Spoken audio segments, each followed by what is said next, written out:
puis j'ai dit salut, quoi. Puis il m'a dit adieu. Puis je suis revenu dans la cave.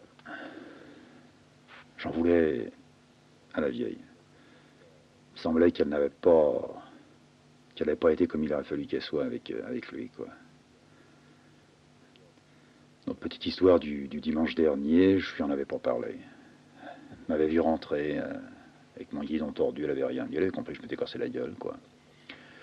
Enfin, j'avais pas bouffé avec elle le repas du midi, elle m'avait pas demandé de détails, si ce n'est que moi j'étais un peu allé au-devant des questions en lui disant, ben, je suis tombé, puis je suis revenu à pied, quoi, puis c'est tout. On a mangé. Alors dans le silence, silence complet. Je revoyais un peu Longchamp. Je trouvais quand même que j'étais faible à l'endurance. Casquette, il avait un avantage sur moi, quoi. D'une part, il pédalait tous les jours, ça bien sûr je le savais, mais tout en étant petit et maigre, il m'arrivait aux épaules. Il avait une endurance qui était beaucoup plus grande que la mienne. Je m'y jetais dans mon jus. Puis le lendemain, il fallait que je retourne à Besançon. Ma mère a débarrassé la table. Puis j'ai passé mon après-midi à vérifier mon clou, à remettre de l'huile dans les moyeux, à vérifier la chaîne, à vérifier le frein avant, dont je m'occupais pas beaucoup parce que j'avais le pignon, et puis Casquette m'avait donné l'idée de s'en servir. Pour s'arrêter, c'était quand même bien plus pratique, c'est vrai. J'avais graissé ma selle. Mon après-midi s'était passé comme ça, mais j'avais un malaise. J'accusais la vieille du malaise, convaincu que c'était sa manière silencieuse d'avoir accueilli Casquette.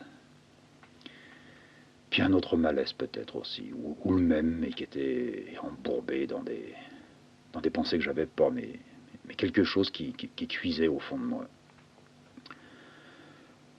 Le soir, à tomber de la nuit, mon cycle étant impeccable. Je tenais des coups de manivelle, je relevais légèrement à l'arrière en le tenant par la selle, je donnais des grands coups de pédale et puis je regardais le pédalier tourner. Puis j'écoutais son ronron, c'était bon. Puis de temps en temps, je faisais frein en reposant la roue sur le sol. Sur le coup de 8 heures, ma mère m'a dit qu'il faudrait aller chercher le père. Alors j'y suis allé. J'avais pas envie de le trouver tout de suite, j'avais envie de traîner. Alors j'ai fait le premier bistrot, pas trop loin de chez nous, chez Albert. Je passais la tête, j'ai regardé, le vieux n'était pas là. Tant mieux. Le patron me connaissait, de loin, il était en train de casser la croûte là-bas dans le fond. Il m'a fait un petit signe comme ça, non. J'ai compris que le vieux n'était pas là, ou plus là, ou pas venu. J'ai fait l'autre bistrot. Alors ça, c'était dans la rue du Port. Bistrot qui faisait un peu bordel le dimanche soir, avec 2-3 putains qui venaient. Passais la tête là aussi, j'ai regardé. Le vieux n'était pas là. Bon, ben, comme il n'y avait que 2 bistrots très près de la maison, c'est que il fallait faire les autres du côté de Samba, du côté du marché. Alors j'ai déambulé dans les rues. J'ai pris la rue de la Guesso, j'ai pris la rue de la Saucière. Je marchais. Et je me rendais compte que lentement, j'étais sur le point de prendre une décision. Je devais faire quelque chose. Je ne pouvais pas rester comme ça. J'avais un peu envie de dégueuler en même temps.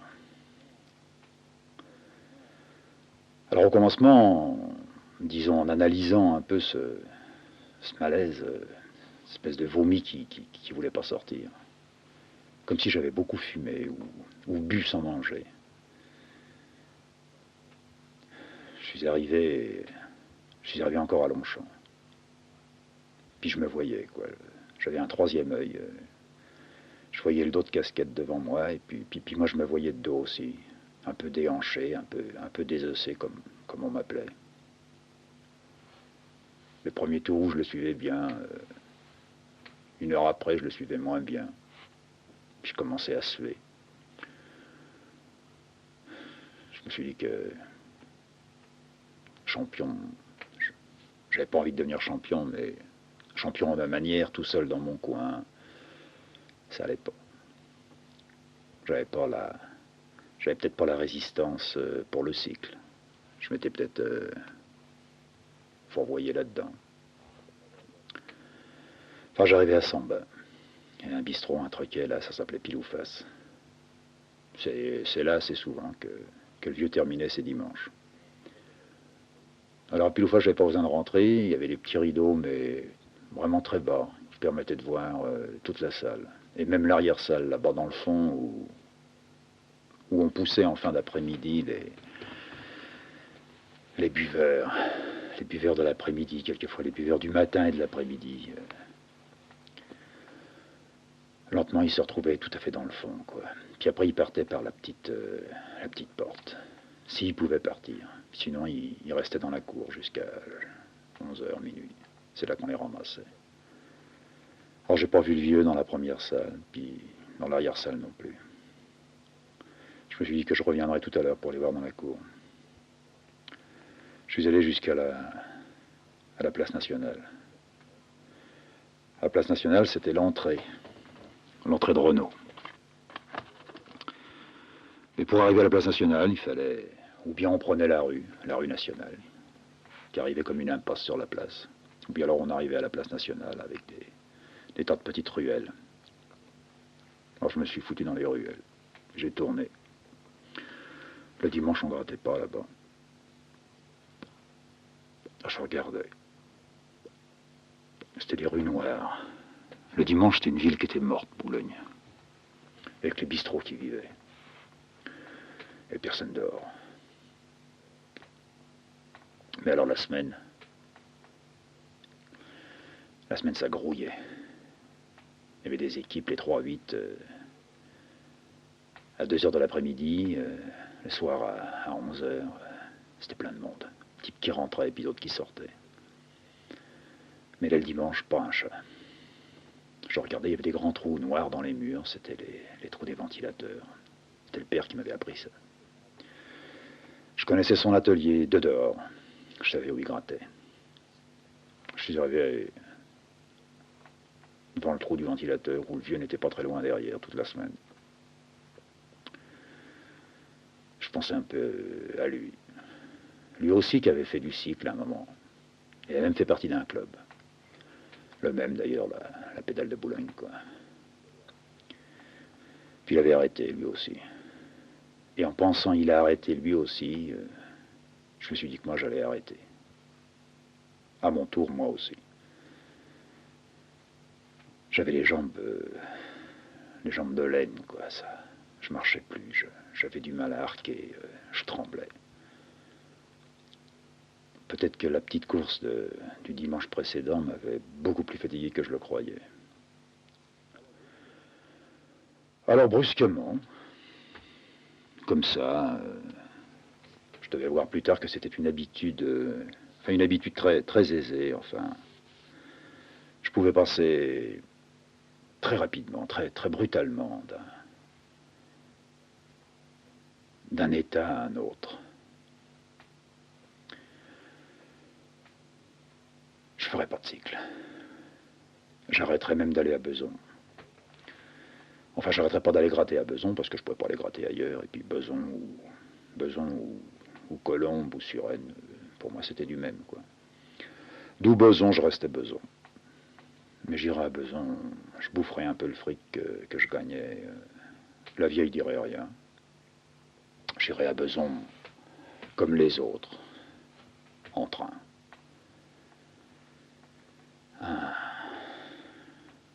Un peu de bus le matin, un petit coup de train derrière, et puis de la gare de Beson jusqu'à l'usine à pied. J'arrêtais. Puis sans m'en rendre compte, je suis revenu à la maison sans aller chercher le père.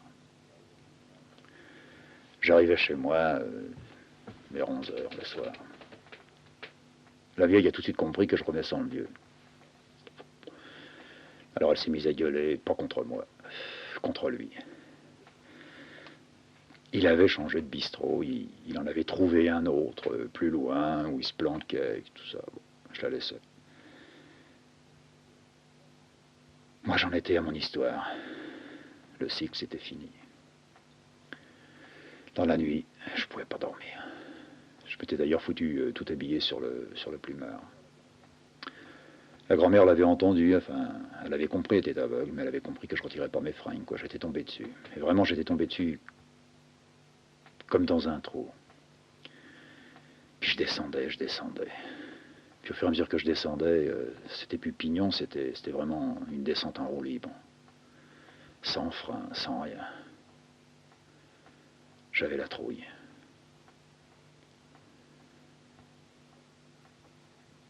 Dans la nuit, j'ai entendu... Ça venait par la cour. J'ai entendu des pas. J'ai compris que c'était le vieux. Alors je me suis levé. J'ai traversé le couloir de la cave, j'ai ouvert la petite porte qui donnait sur la cour. Il faisait noir, mais je sais pas, il y avait peut-être la lune, ou en tous les cas je l'ai vu, quoi. Appuyé sur le seul arbre qu'il y avait dans la cour en question. Je ne pouvais plus arquer. Je ne m'approchais pas de lui, je le regardais. Il était vraiment devenu une belle épave. Il avait du dégueulis sur tout le devant de la veste. Il était débraillé. Il mettait toujours un petit foulard rouge à pois, qui était dégueulasse. Qui pendait. Il allait le perdre, encore 10 mètres de plus, et puis il paumait son foulard. Il appelait ça sa cravache, j'ai jamais compris pourquoi. Il avait les yeux qui étaient mi-clos. Dans le noir, il aurait pu me faire peur. Surtout que des fois, quand je le surprenais comme ça, il se mettait brutalement en colère contre moi. Mais pas une colère seulement contre moi. Je lui tenais lieu de prétexte, de motif. Mais enfin, il m'attaquait. Alors il a commencé à ouvrir la bouche. Puis ça sortait pas, il sortait du plâtre, du mastic. Il s'embourbait dans ses lambeaux de phrases. Je me suis approché. Il me faisait pas plus de la peine que du dégoût. Tout en m'approchant de lui, je me rendais compte que je m'écartais de mon cycle, quoi. Alors j'ai voulu avoir le geste, oh pas le geste noble, c'est pas vrai, mais enfin le geste vers lui. Se foutre dans un tel état depuis des années, ça pourrait pas durer encore bien longtemps. Alors j'ai foutu une main sur son épaule, et puis je lui ai dit, quoi, bah faut rentrer. Alors, elle a essayé de quitter son arbre, mais il n'y arrivait pas, il était collé, ligoté à l'arbre. Alors j'ai passé un bras sous la bâtie, puis je l'ai traîné. Il avait la tête qui pendait, il avait c'était un pendu. Pour rentrer dans la cave, il fallait monter deux marches. Je ne pouvais pas y arriver. Alors je l'ai légèrement soulevé, je l'ai un peu porté. Puis on est arrivé dans la cave. Elle est tombée sur le lit. Et j'ai attendu. J'ai attendu, mais je savais ce qui se passait. Je veux dire par là que la vieille, qui toute la nuit, comme toutes les nuits, et surtout les nuits du dimanche soir, du samedi soir et du dimanche soir, guettait tous les pas. Elle m'énervait quand je ne l'avais pas trouvée. que je rentrais vers 10h30, 11h. Alors j'entendais son manège là-haut dans sa loge. Elle se levait toutes les minutes. Puis au fur et à mesure que le temps passait, c'était toutes les demi-minutes et puis toutes les 10 secondes. Elle allait à la fenêtre. Elle devait entr'ouvrir un petit coup, un battant, et elle chuchotait « C'est toi, Alfred ». Je l'avais entendu une fois, j'aurais pas dû l'entendre quand j'étais dans la chambre, parce qu'il y avait un étage qui nous séparait, mais je connaissais tout par cœur, comme si j'y étais. Elle ne tarderait pas maintenant à descendre. Je guettais les savates, portais des charentaises qui claquaient avec des semelles en cuir. Elles sont arrivées, tout doucement, comme si elle aussi, elle avait eu une autre cuite. Ça résonnait au fur et à mesure qu'elle s'enfonçait, qu'elle s'approchait de nous. Elle a poussé la porte. Moi, j'aimais rester dans le noir quand le vieux était comme ça. Elle voulait pas. Elle voulait le voir. Il lui arrivait de prendre une glace qui était au mur, puis elle le secouait, puis elle lui foutait la glace devant la gueule. Puis il lui disait « Regarde-toi ». Alors des fois, je me levais, j'y arrachais la glace des mains. Puis, je la gardais dans mes mains pour me regarder, moi.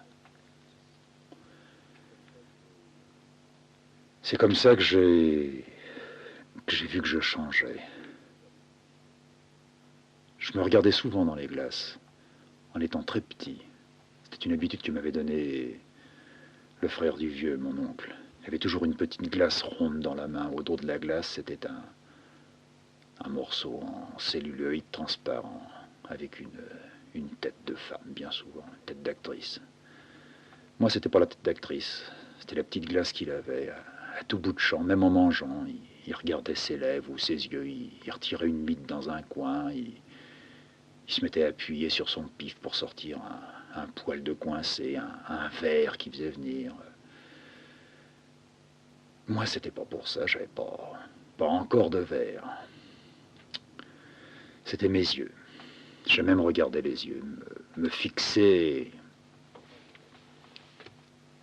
pas jusqu'à ce que je les ferme, mais jusqu'à ce que je sois vraiment fatigué de me regarder sans plus me voir.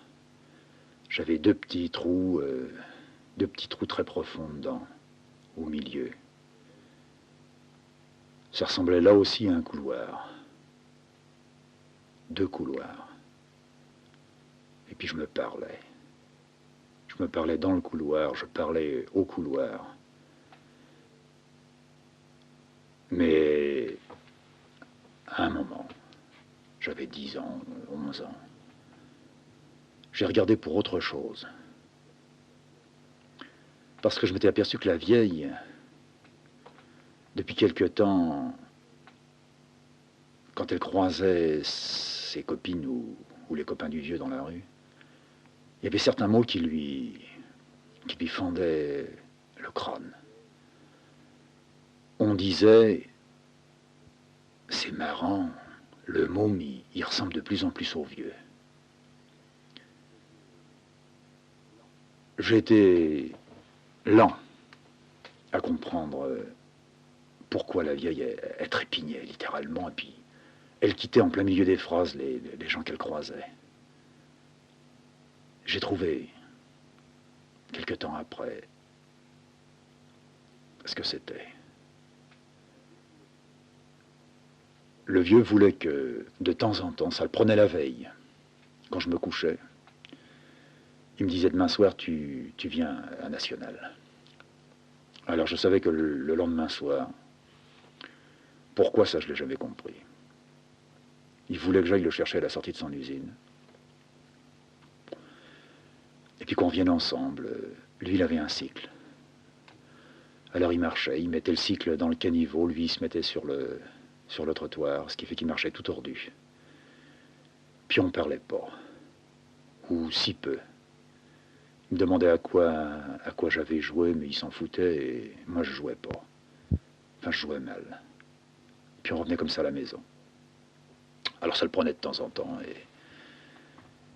Et un soir, il m'a dit, demain soir, tu viens à Môme National. Le lendemain soir, j'y étais. Quelques copains à lui sortaient. Il sortait pas toujours le premier. Encore que le soir, quand je devais l'attendre, il était souvent dans les preux. Ce soir-là, il n'était pas là tout de suite. Il y a deux, trois gars qui sont venus, qui m'ont regardé, puis il y en a un qui est resté. Celui-là, je l'avais jamais vu. Les autres, je les connaissais, c'était des copains à lui du quartier. Le gars, il est resté à côté de moi. Et quand le vieux est sorti, je me suis approché de lui.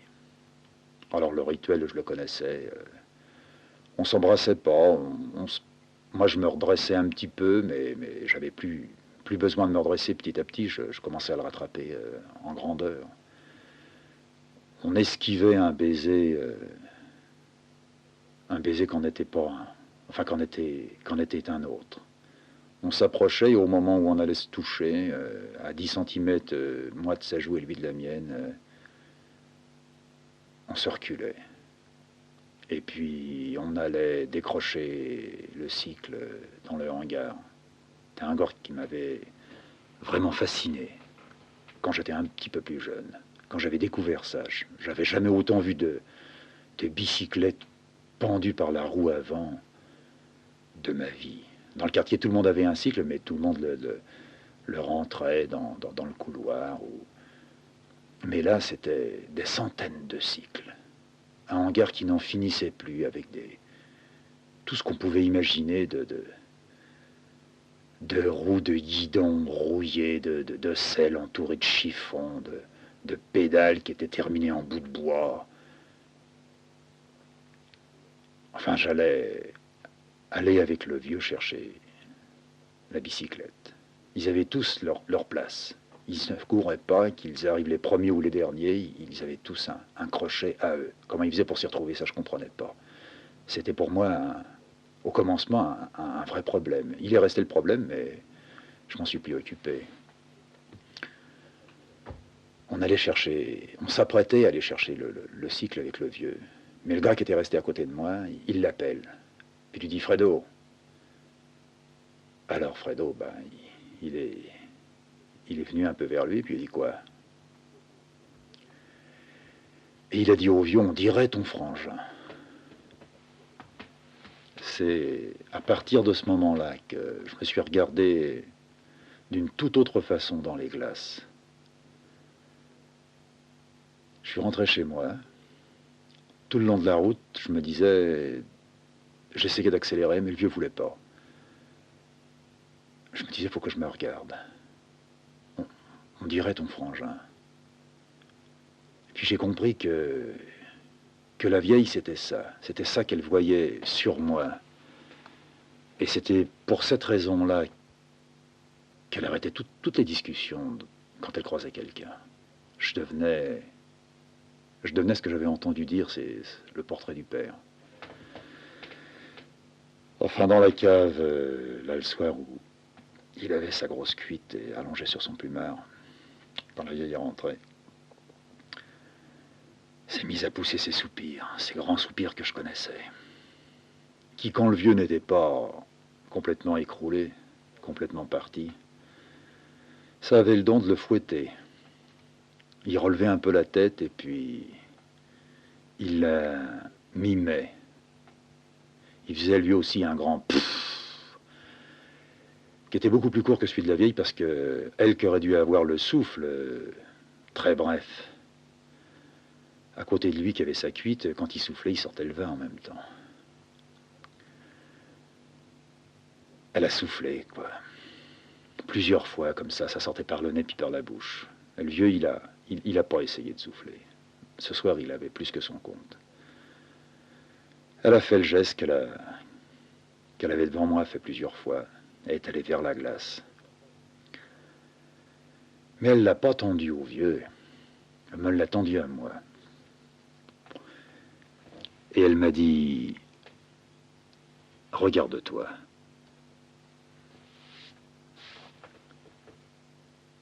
Moi, j'ai compris. J'avais des tas de trucs qui m'avaient tourné dans la tête toute l'après-midi. La petite histoire de casquette, ma résolution de ne plus faire de cycle. J'allais même très vite, sans m'en rendre compte, de ne plus faire de cycle du tout. Pas plus le dimanche matin pour me tenir en forme ou pour aller me balader un peu plus loin que le quartier. J'avais plus envie de pédaler. Alors je me suis retrouvé avec la glace dans les mains. Mais c'était une autre glace.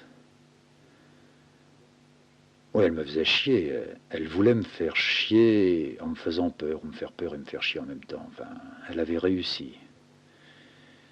Ça devait être 2 heures ou 3 heures du matin. Je me regardais. Et pas seulement mes yeux, mais ma tête. J'avais bien vu que je prenais un peu de moustache. Du côté des oreilles, les pattes, ça descendait vers le menton. Il y avait un fin duvet noir. J'envisageais de me raser ça un jour, et le vieux m'avait proposé de me gratter la couenne, comme il disait. Je voulais pas. Puis la vieille s'y opposait radicalement. Et elle m'avait même menacé. Si tu fais ça un jour, tu... Puis elle s'était arrêtée. Ça ne m'avait pas du tout préoccupé. Ça aurait pu être tu seras plus mon fils ou tu seras... Enfin, les conneries qu'elle pouvait dire. De toute façon, ça, pour moi, ça n'avait pas d'importance. Mais avec la glace dans les mains, je regardais les moustaches. Le vieux portait des moustaches à cette époque-là. Des moustaches qui lui donnaient un petit air d'élégance quand le dimanche matin, il était à jeun, tout propre, tout nickel. Quelquefois, il se les peignait. Ça avait tout de suite un air de cinéma pour moi, qui ressemblait à un acteur, je connaissais pas le nom, mais enfin un acteur, un gars que j'avais vu qui avait assez souvent des rôles de vieux macro, qui était toujours le type à la fois élégant et louche. Le vieux, malgré sa tenue un peu ravaudée, de bleu plein de pièces ici et là, de bords de manches effilochés que la vieille refusait de lui arranger tellement, disait-elle, il était peu soigneux. Enfin, moi en voyant ma moustache, petite moustache de 3 millimètres, c'est la gueule du vieux que j'ai vue. Je me suis dit, c'est vrai. Je me mets à lui ressembler rudement. Et puis c'est tout. C'est vraiment tout ce que j'ai pensé cette nuit-là, enfin cette fin de nuit-là. Le vieux a terminé dans son cirage et dans son nuage. Il a terminé son cirque, quoi.